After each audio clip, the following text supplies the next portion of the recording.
Okay, I'm going to load this thing up. I'm using real black powder. I'm using the GoX3F, and I'm trying the Wonder Lube nipple grease for lube on this cylinder on the axle there.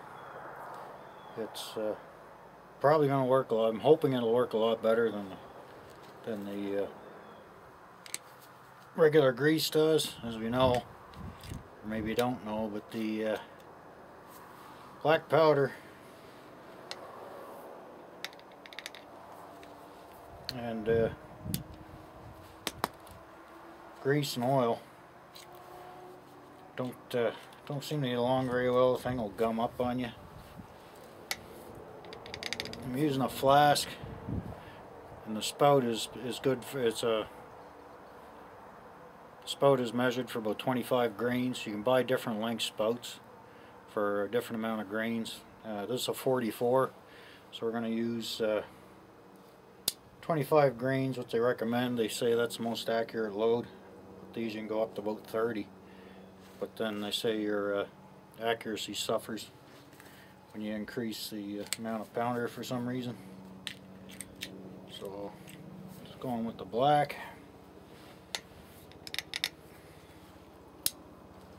These are pretty straightforward to use. Just holding them upside down.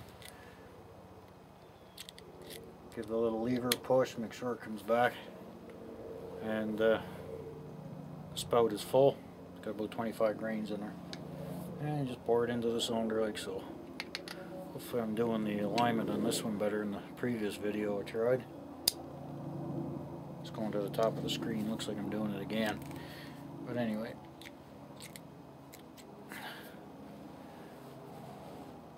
That's life.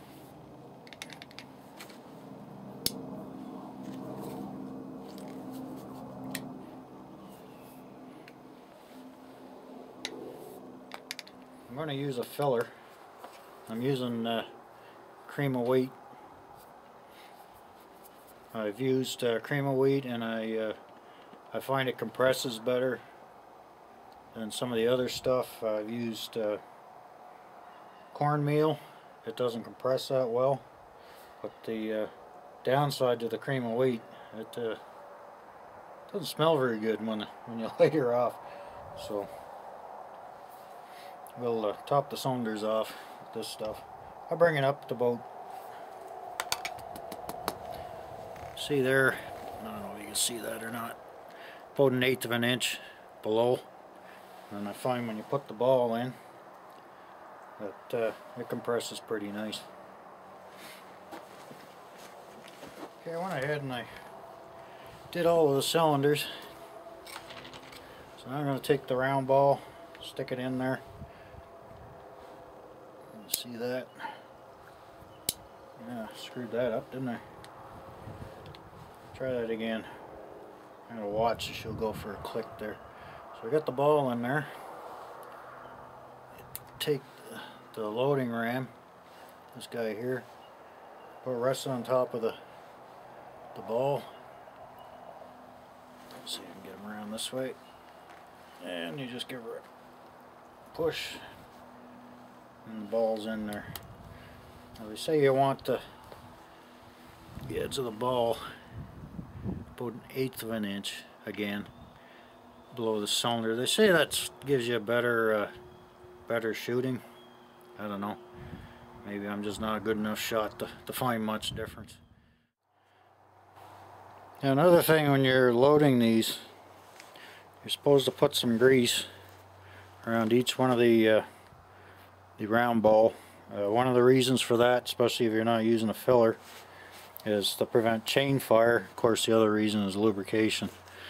Now, dabbing your finger in the stuff and gobbing it in there, you end up making a mess.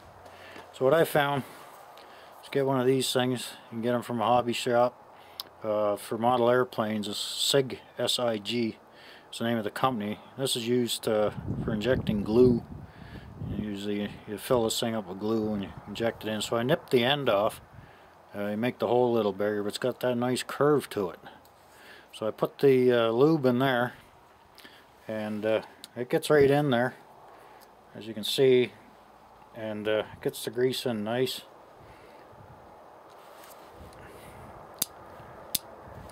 And you're not making a mess.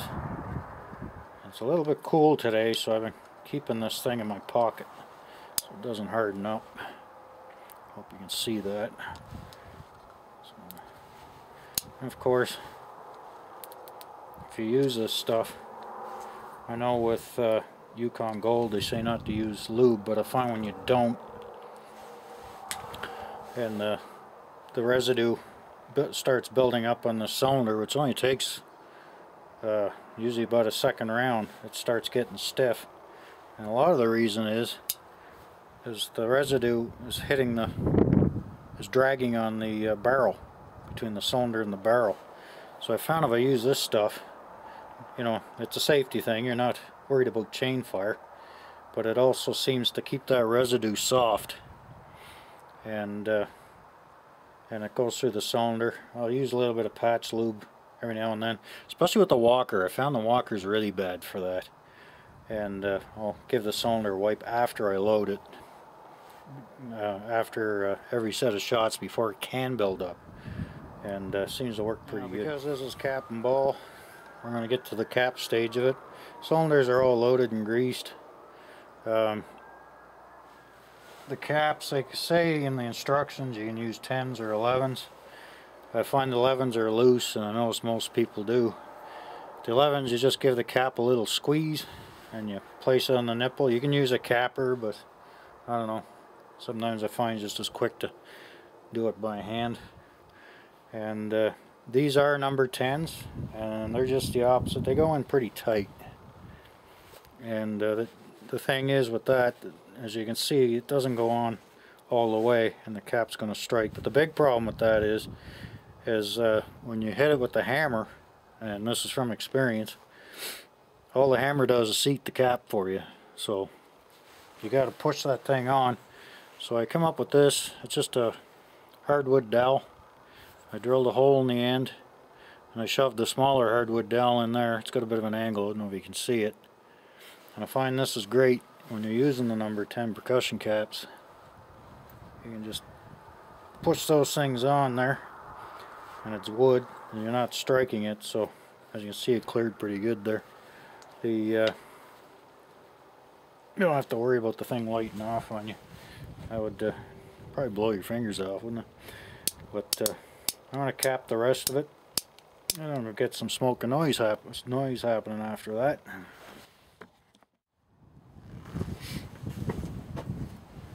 Okay, we're going to try this again.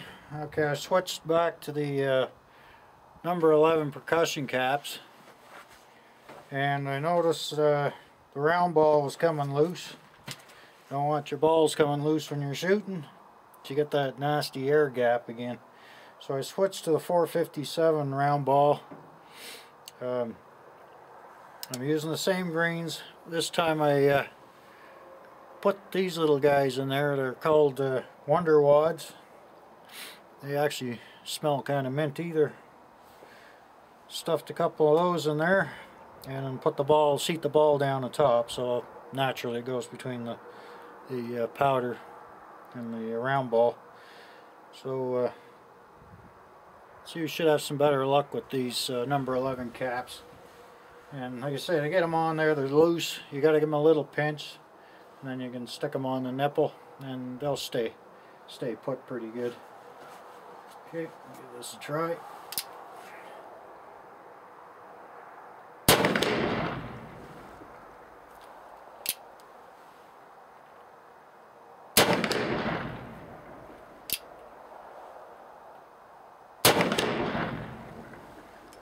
Much better.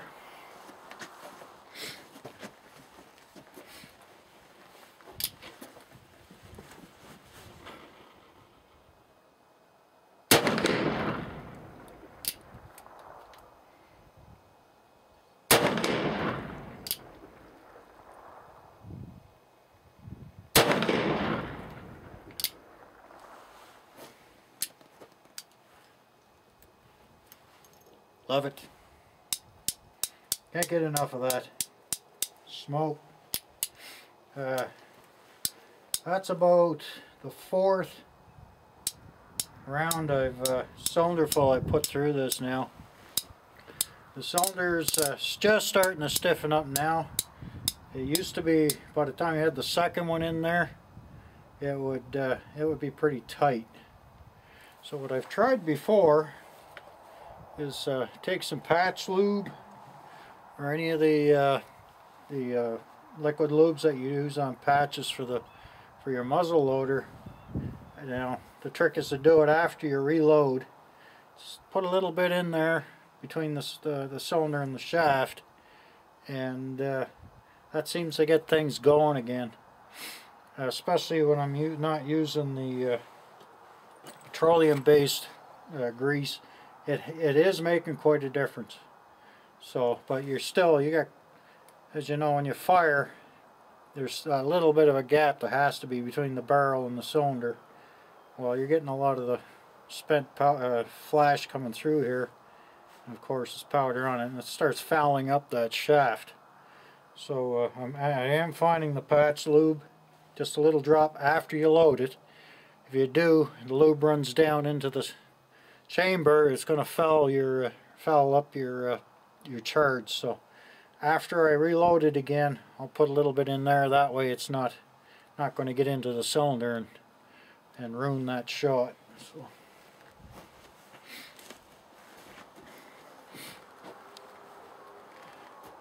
Okay, I got in there, and she's all loaded up and ready to go again.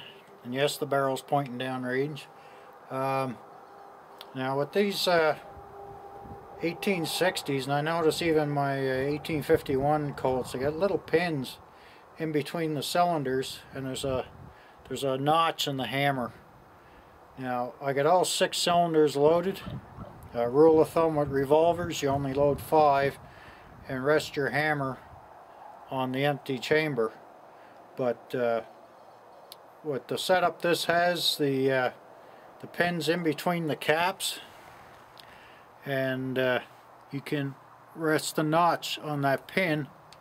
The cylinder can't move, and the hammer's resting between the chambers, so that's a little safety they got.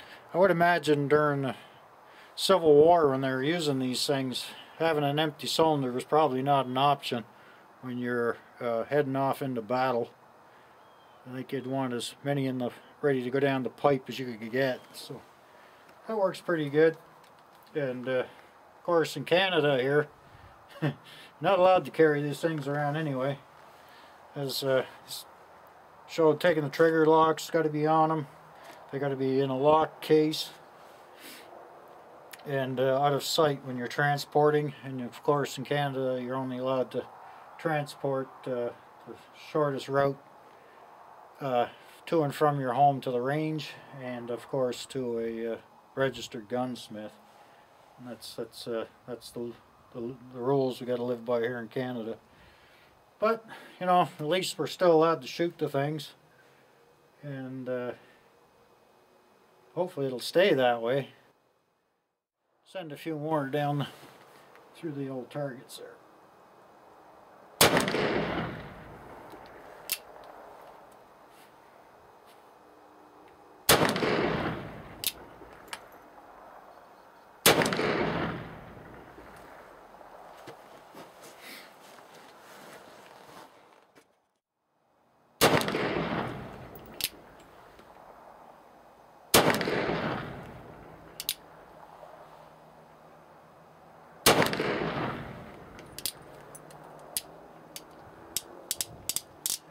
That patch lube down the cylinder, boy, that's working like a damn. That works really, really well.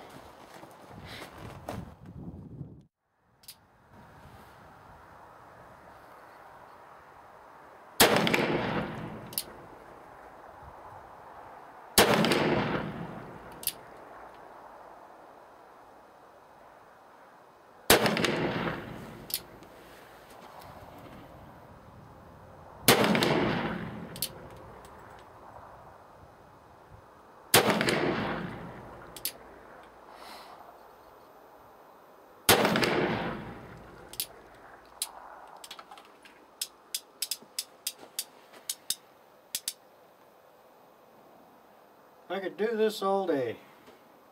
In fact, I think I will. At least till the powder runs out.